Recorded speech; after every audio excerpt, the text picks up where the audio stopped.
Olá, investidor. Eu sou Eduardo Guimarães, esse é o quadro Por Dentro das Empresas. Hoje eu tenho o prazer de estar aqui com o Ricardo Leite. Ele é o diretor financeiro de Relações com Investidores da CSU. Ricardo, obrigado por nos receber. A gente fez um site visit aqui.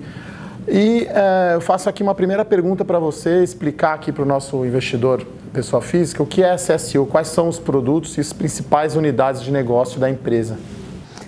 Antes até de responder essa questão, gostaria até de deixar meu agradecimento a vocês por essa oportunidade de estar falando com um contingente significativo dos clientes de vocês, assinantes de vocês, que dentro do nosso trabalho de RI, efetivamente sabemos da importância de comunicação com os vários segmentos de mercado e no segmento de pessoa física que vemos trabalhando assim ao longo dos últimos 2 anos mais fortemente e logrando sucesso, êxito em várias iniciativas, efetivamente a gente acha muito importante. E a proposta de vocês é muito interessante e ficamos satisfeitos de estar então aqui, podendo participar dentro dessa condição.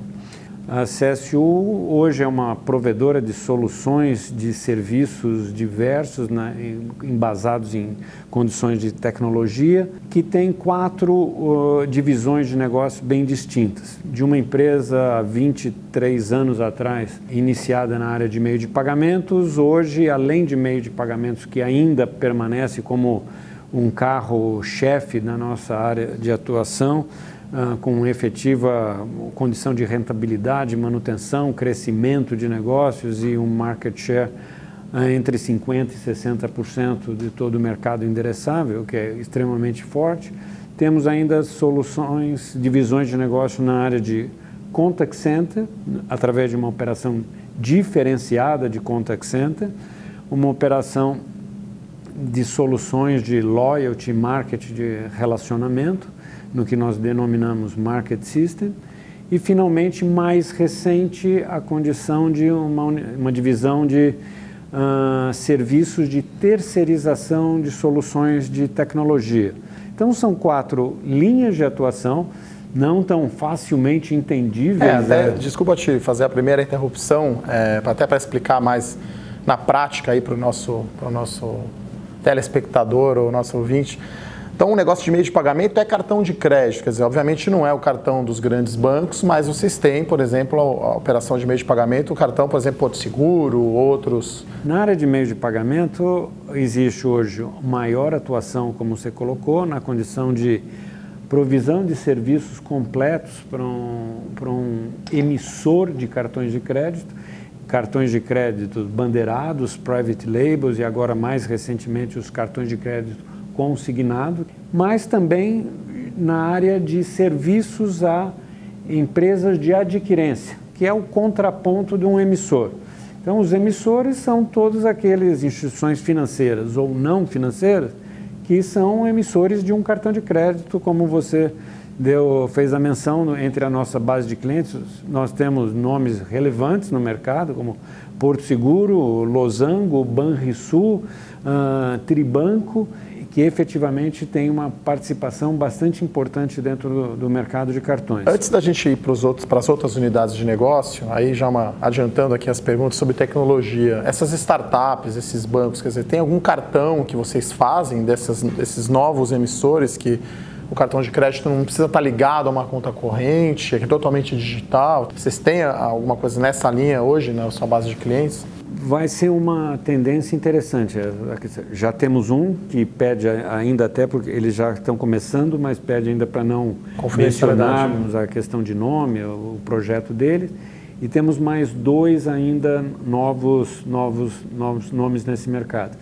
A gente percebe, quer dizer, todo o meio bancário hoje, a sociedade demanda soluções alternativas, soluções customizadas, questões individuais, e muitas fintechs, muitas operações vão ocupar espaços segmentados, nichados e que vão ter sua relevância. Então, nós não temos dúvida quanto a uma condição de potencialidade desses novos entrantes na condição de mercado.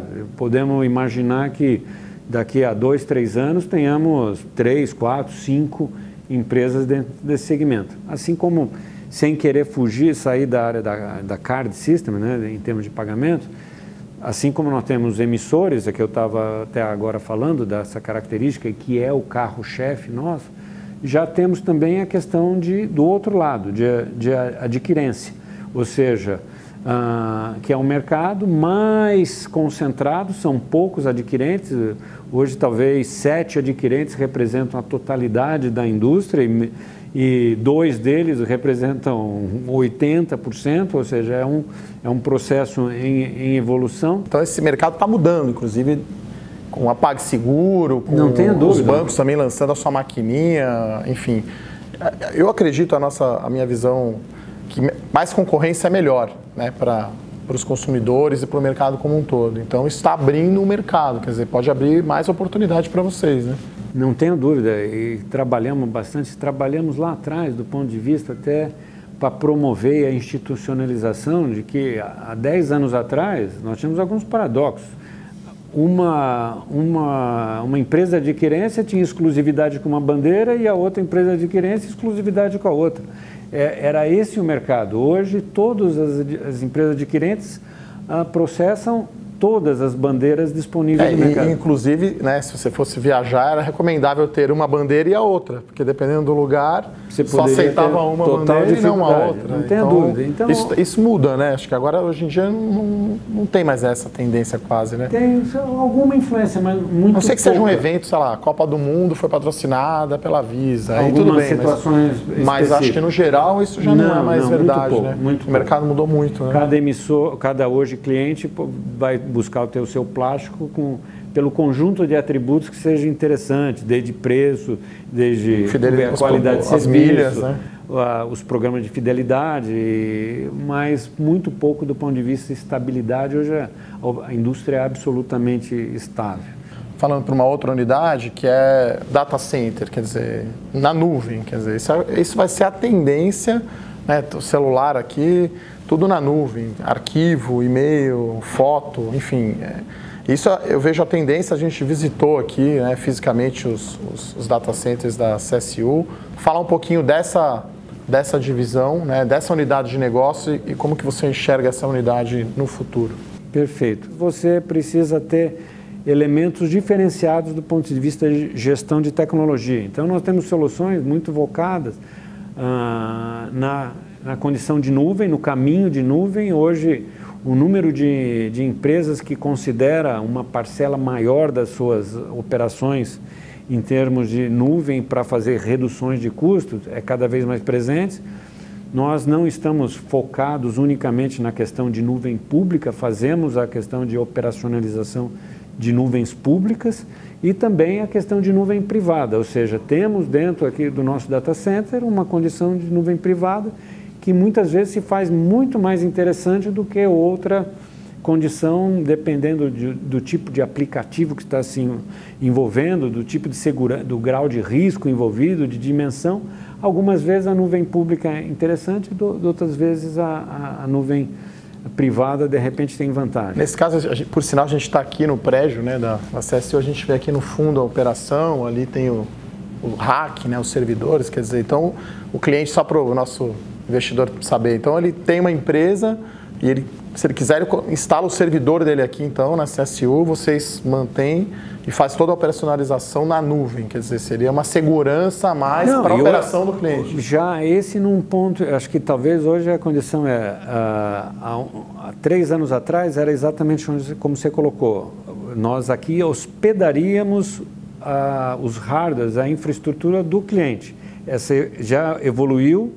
E aí esses clientes passaram a ter uma subdivisão dos equipamentos nossos. E agora já é a questão da nuvem, que é um passo à frente aonde você pega uma fração somente dentro de toda a condição do nosso equipamento. Então vai cada vez mais das empresas passarem a ter menor necessidade de ter equipamento, ou seja, nenhuma empresa mais precisa ficar colocando, vamos chamar, satisfação em ter salas e data center de computação. Se a Levante crescer muito, então, e vai, espero, todos esperamos, dá para pôr o servidor nosso aqui, então, na nuvem, na base de 1 milhão de clientes. O nosso servidor fazendo todo o atendimento de vocês. E aí, por exemplo, outras alternativas que exatamente por conta da nuvem, essa condição se torna viável, que no passado era mais complicado, que é que nesse mercado você chama de disaster recovery. Tá bom, eu tenho a minha operação. E se der um crash, se der um problema, o que acontece? Hoje nós temos uma solução para o mercado de simplesmente você está realizando a operação interna ou em outro provedor, outro data center de serviço. Se você tiver um problema, essa operação migra automaticamente, quase que em real time, para uma operação nossa que nós colocamos capacidade de operacionalização para uma situação de desastre numa situação. Falando de tecnologia, né? Então acho que é extremamente importante. Aí tem uma divisão que é conhecida como call center e vocês chamam de conta. Então eu imagino que seja uma mudança. Né? Agora a pessoa não liga somente, tem atendimento via robô. Como que vocês aplicam tecnologia nessa divisão aí de contact de vocês? Perfeito. Essa é uma área muito importante para nós e uma área até que o mercado de capitais nos cobra muito, porque vê grandes números, grandes questões e resultados pequenos. E até fala, pô, por que vocês insistem nessa questão? E isso é muito importante. Nós efetivamente devotamos atenção para essa linha de negócios e que nos traz assim, ganhos que vão muitas vezes além meramente dos resultados contábeis publicados, tais como são. Pela condição de cross-sell, pela condição de fazer cruzamento entre os negócios que você não está fazendo alocação de resultados. Então, o ganho para a companhia da nossa operação de contact center, e aí já chego na sua questão, é muito mais significativo meramente do que o resultado contábil tal como ele se apresenta dentro da publicação societária. Mas o ponto que você mencionou da denominação é interessante.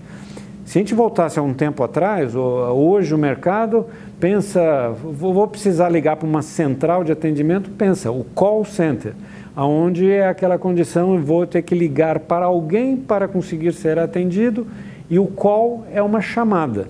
Hoje, cada vez mais, nós vamos ter uma situação, já estamos tendo, o que não significa dizer que todas as operações de todos os clientes no mercado é tão eficiente, diferente, tem a qualidade, nós temos de tudo no mercado, mas efetivamente caminhamos para ter uma condição, primeira, com maior condição de automação, com maior condição de atendimento digital, seja para receber uma ligação numa central, seja para uma central trabalhar um contato com o cliente. Esse está um processo de transformação. Então, exemplo, hoje nós podemos dizer que existe tecnologia intensiva dentro do mundo do contact center.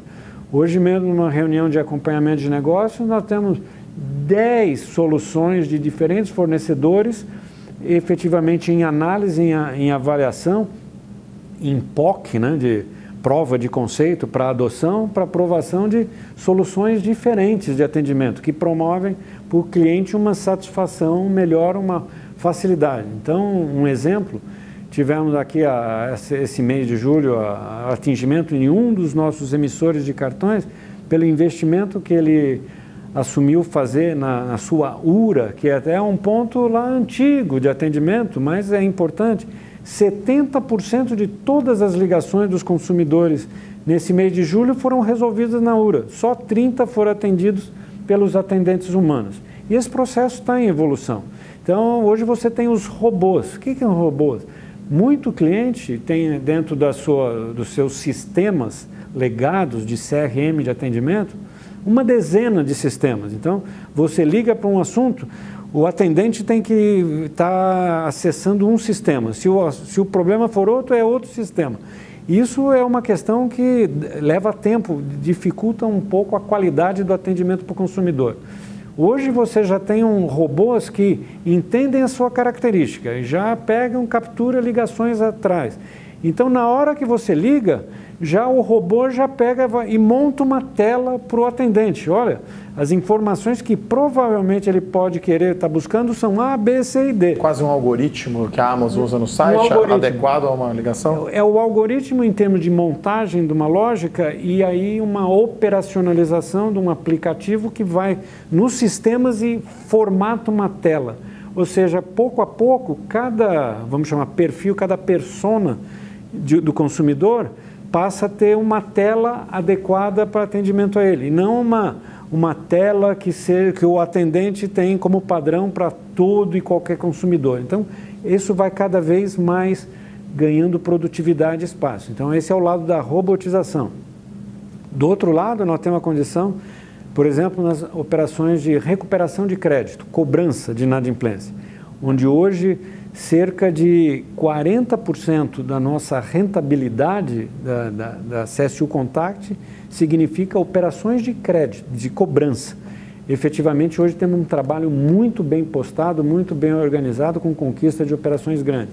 Onde, por exemplo, nós temos já a situação que, muitas vezes, um cliente, consumidor final, é abordado, ele atende uma ligação, ele vê informações, ele confirma, ele mostra inclinação a resolver, saldar uma dívida, e ele esteve falando o tempo todo com o robô e não com o atendente humano.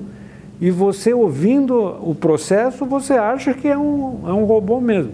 Você deu um gancho bom aí de rentabilidade, né? Queria mudar o foco então um pouco para o financeiro, né? Afinal, você é o diretor financeiro da CSU. A crise veio, foi muito ruim, né, para as empresas, mas a visão que eu tenho é que as empresas brasileiras estão mais preparadas, mais eficientes e menos endividadas. Então, o que você pode falar que a CSU passou de corte de custos de despesas, o que talvez era o plano da empresa de atingir, e em termos de rentabilidade, né? É claro que não dá para a gente falar no detalhe aqui de margem EBITDA por negócio, mas como que você enxerga a rentabilidade da companhia depois desses 2 anos aí, talvez 3, né? Se pegar 2015 para cá, né? Foram anos bem difíceis, né? Não, perfeito.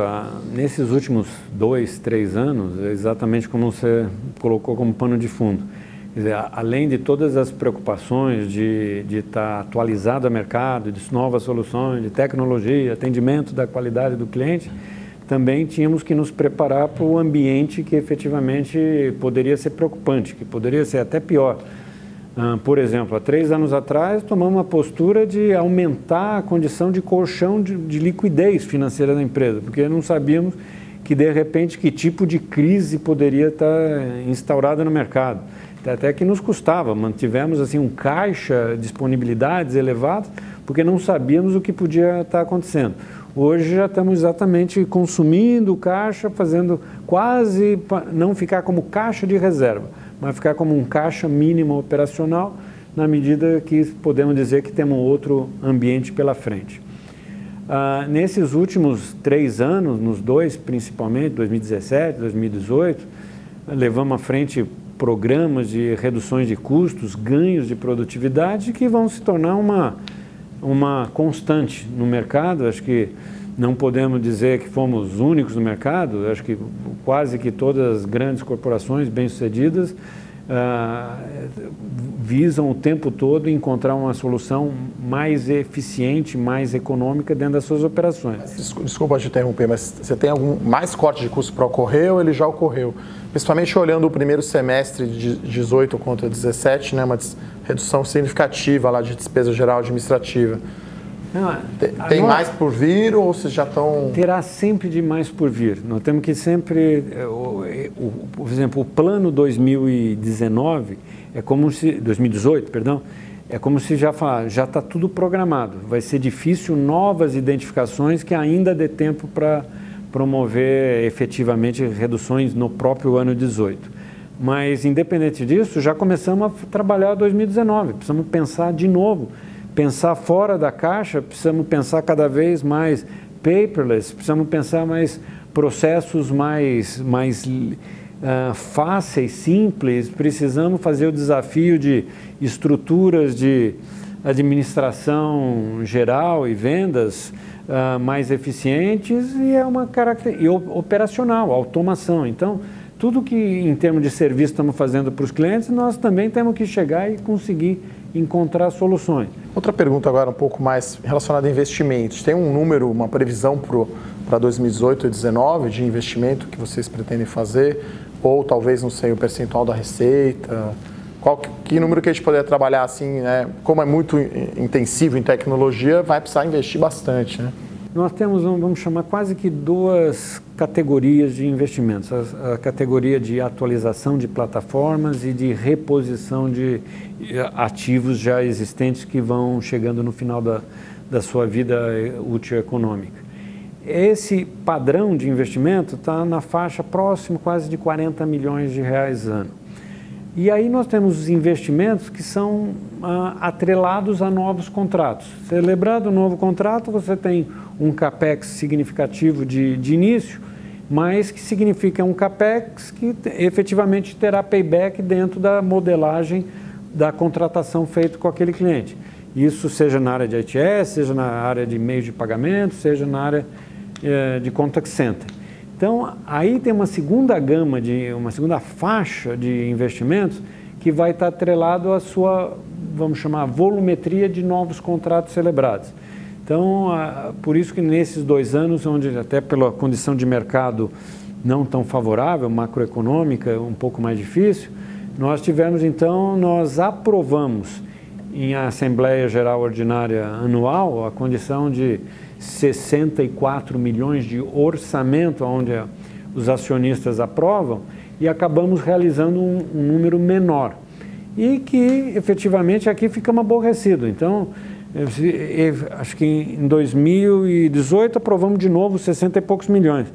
E, se não atingirmos, vamos ficar frustrados, porque vai significar uma volumetria de novos negócios que não atingiu a nossa visão de potencial. Qual que é a visão da companhia para a economia, vamos dizer, para o futuro? Quer dizer, a gente vê muito empresário, obviamente, investindo menos, uma incerteza grande, principalmente aí por conta da eleição, quer dizer, até a gente não falou tanto aqui de comercial hoje, né? Falamos muito de estratégia e tecnologia, que faz todo sentido, mas você acha que um ambiente econômico, sei lá, mais favorável, 3% de PIB, vai ter mais novos contratos e aí vocês podem voltar a investir mais e crescer muito mais? Quer dizer, a gente olha aqui os números, eu estava olhando o EBITDA, por exemplo, os últimos 12 meses, ele tem se mantido aí entre 90 e 100 milhões de reais. Claro que na crise não é fácil, a margem cai, mas esse número aqui chamou a atenção. Quer dizer, como voltar a crescer, né? Quer dizer, a CSU é mais crescimento ou é mais valor para o acionista, né? Eu já estou puxando aqui mais para o mercado de capitais, né? Quer dizer, a pessoa que tem a ação da CSU, qual que é? Você diria que ela é mais crescimento ou mais valor? Eu diria que está distribuído entre os dois. E tanto o valor da capacidade de obter maior rentabilidade dentro do portfólio de negócios atual, temos esse espaço. A condição de crescimento, esse é um caminho que a gente enxerga, assim, perceptível, enorme, seja pelo cross-sell, seja pelo upsell em possibilidade de andamento em todas as nossas divisões. E aí, finalmente, a condição importante é que temos uma visão bastante favorável do ponto de vista da potencialidade nos negócios. Terminamos 2017, naquele ano duro, onde você passava o tempo todo discutindo como reduzir custos para os clientes, sem grandes novos projetos surgindo. E aí começamos a ver no final de 17, início de 18, uma mudança de ares. Efetivamente estava bastante promissor, como ainda está, mas ainda você tocou o ponto. A questão política não ajuda, então as tomadas de decisões não são tão simples.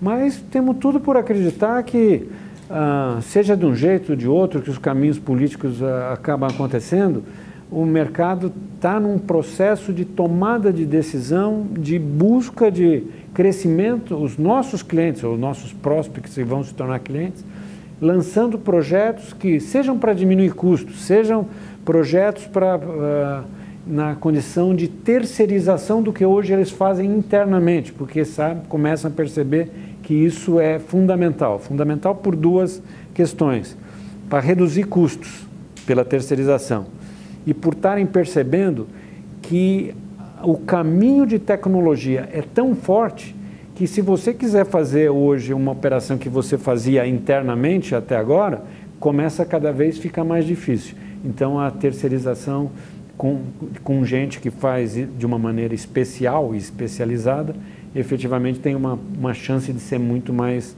eficiente a longo prazo. E na parte comercial, quer dizer, não só comercial, mas como voltar a crescer, né? Como crescer o EBITDA da companhia ou a rentabilidade, quer dizer, como você enxerga a companhia no futuro? Com uma grande possibilidade de crescimento e até nós ficamos, vamos chamar, com uma visão favorável, otimista, de falar, não tenha dúvida, o mercado, um país que se crescer 3% ao ano em 10 anos ou 1% ao ano em 10 anos, efetivamente vai fazer uma diferença muito grande.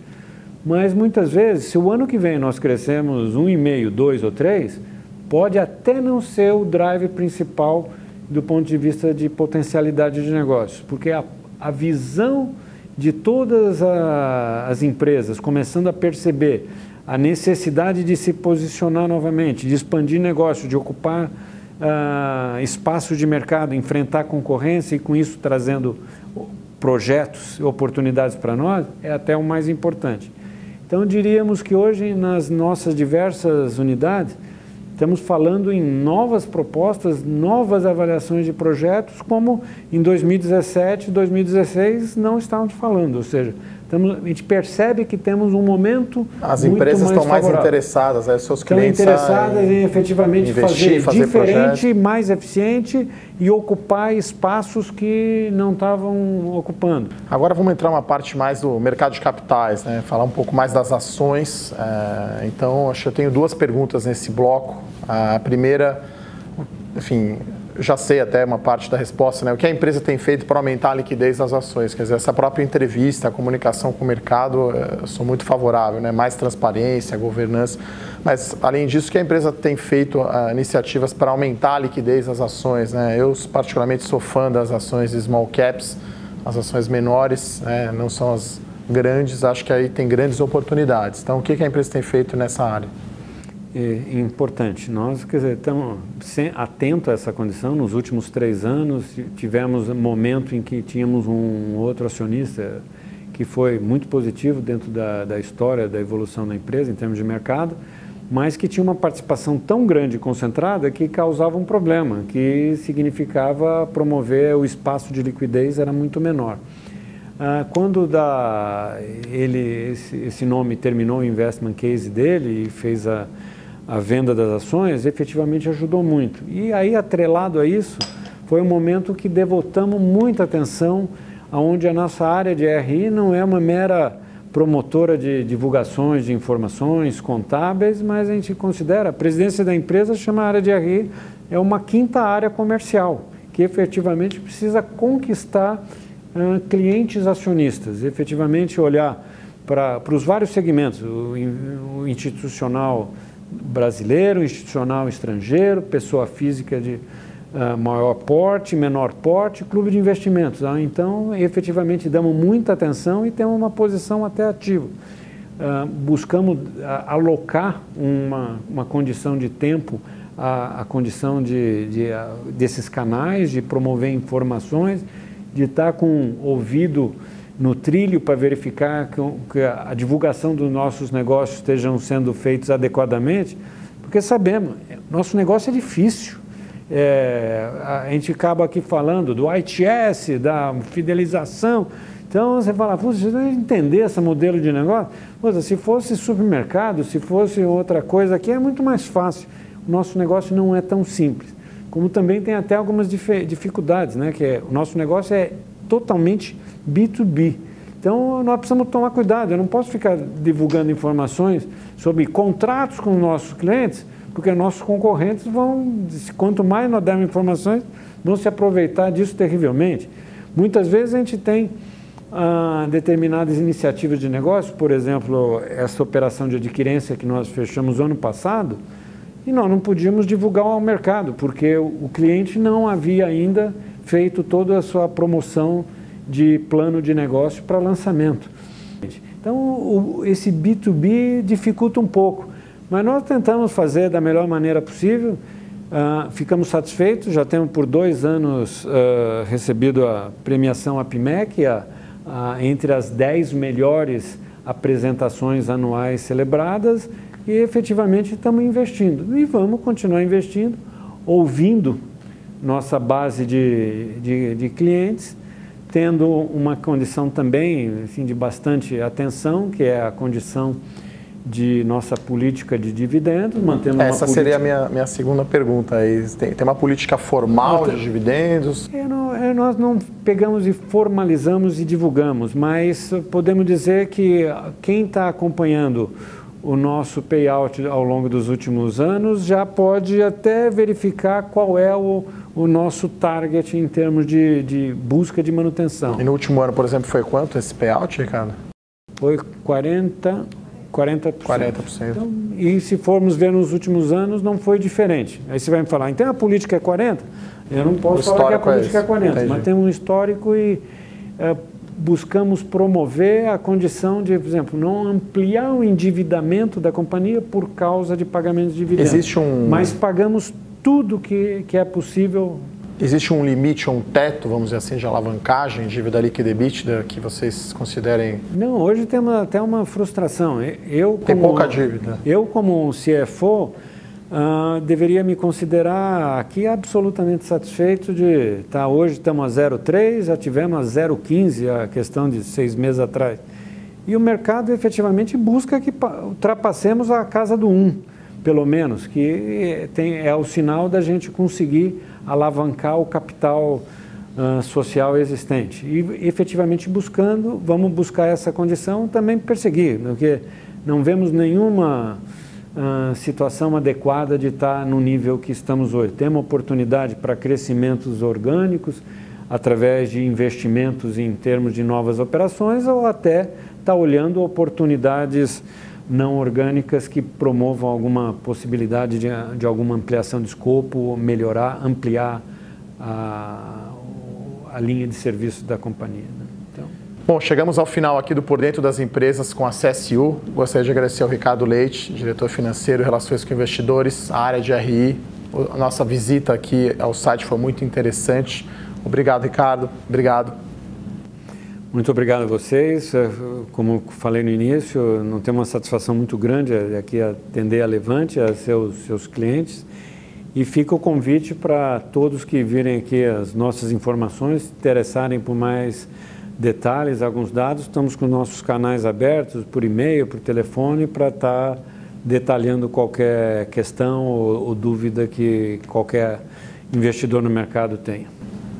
Obrigado.